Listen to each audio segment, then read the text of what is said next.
J.J. McCarthy got hurt in week 2, and Carson Wentz was named the week 3 starter at quarterback for the Vikings. I did a podcast episode where the basic theme, there's 2 themes. One was, is Carson Wentz back? Can he salvage his career that was once so promising?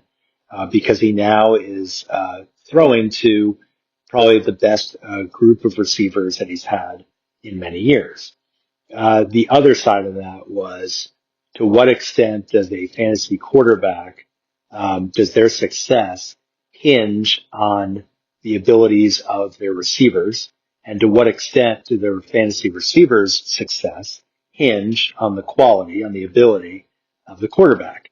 The idea is it's kind of a symbiotic relationship. When you draft a fantasy receiver, you are indirectly drafting their quarterback, because any downgraded quarterback in most cases is going to adversely impact the receiver. Tight ends, it's a little bit different. And we saw that even yesterday with TJ Hawkinson. It is not uncommon to see an overmatched quarterback dump it off to a tight end. Maybe that doesn't lead to sustained drives, but it's often the lower hanging fruit rather than trying to go downfield, especially if going downfield leads to interceptions.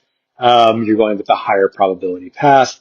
So tight ends is hit or miss, but wide receivers specifically can rise and fall based on the quality of the quarterback. In the case of Wentz, he was able to prove himself to be the best quarterback rostered by the Vikings. I mean, I think we all can see that now. And if Carson Wentz had not gotten injured, then he would have been out there yesterday and might have actually put up a pretty good fight against Seattle, although probably still overmatched. Max Brosmer should not have been out there. The Vikings clearly had no other options. Maybe if Joe Flacco were on waivers, they would sign Joe Flacco and given him a shot. But this is the desperation of a franchise that has a really good receiving core and a good backfield.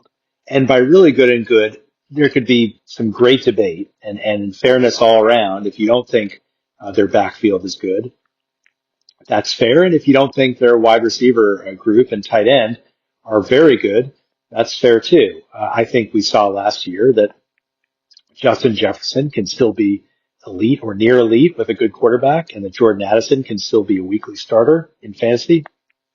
And TJ Hawkinson can still be very good as a fantasy tight end. That a good quarterback can feed 3 of them some weeks and 2 of them most weeks. I think that's fair to say. And a backfield with even an aged Aaron Jones and a 1B running back in Jordan Mason is better than a lot of teams have. And so really they've got 5 guys who are capable playmakers at their respective positions to go with a quarterback that shouldn't have been out there in Max Brosmer. We saw the results. We saw Hawkinson get his dump offs. We saw Addison get a little bit of life, but not much. And Justin Jefferson was left out in the dark. And the backfield, of course, it's hard. If you get shut out, your backfield probably isn't doing much in fantasy. That's just the way it goes. This isn't likely to change anytime soon. And this was the risk in drafting Justin Jefferson this summer, and to a lesser extent, Jordan Addison and TJ Hawkinson. If you've got an unproven, untested, who knows what they can do quarterback like J.J. McCarthy, the hype was certainly there, but we didn't know what kind of quarterback he was going to be. And when you drafted Justin Jefferson, if you drafted him, you also, again, indirectly drafted J.J. McCarthy. You were betting on McCarthy being the kind of quarterback who could feed a number 1 receiver, similar to how Sam Darnold fed Jefferson last year.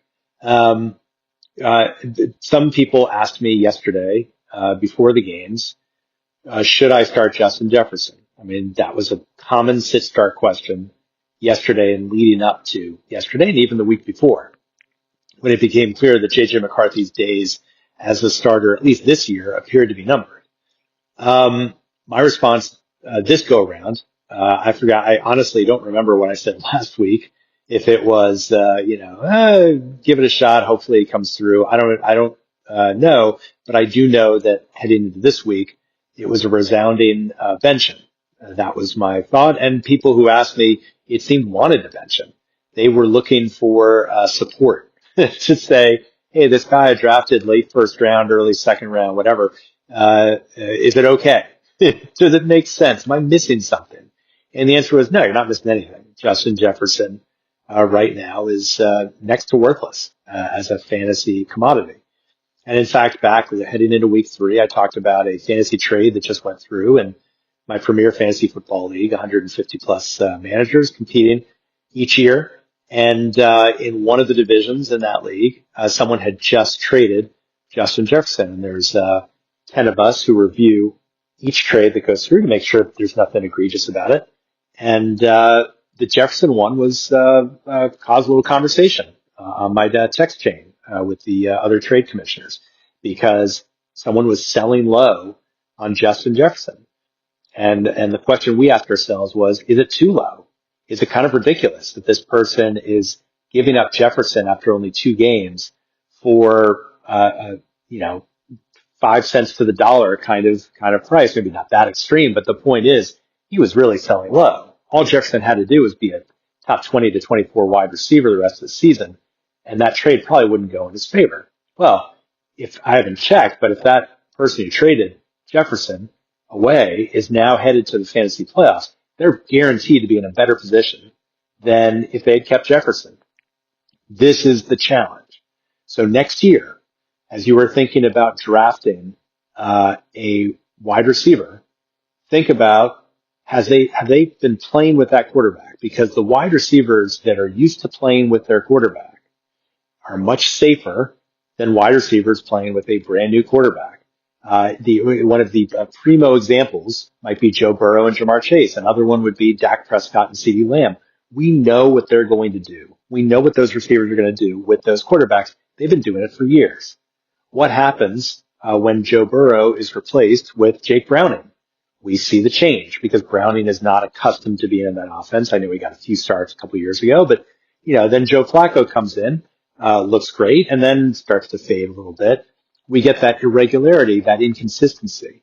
When we get a consistent duo, a quarterback and a wide receiver who've played together before, we kind of know what to expect. And that's why let's get smarter about it. I need to get smarter about it heading into next season.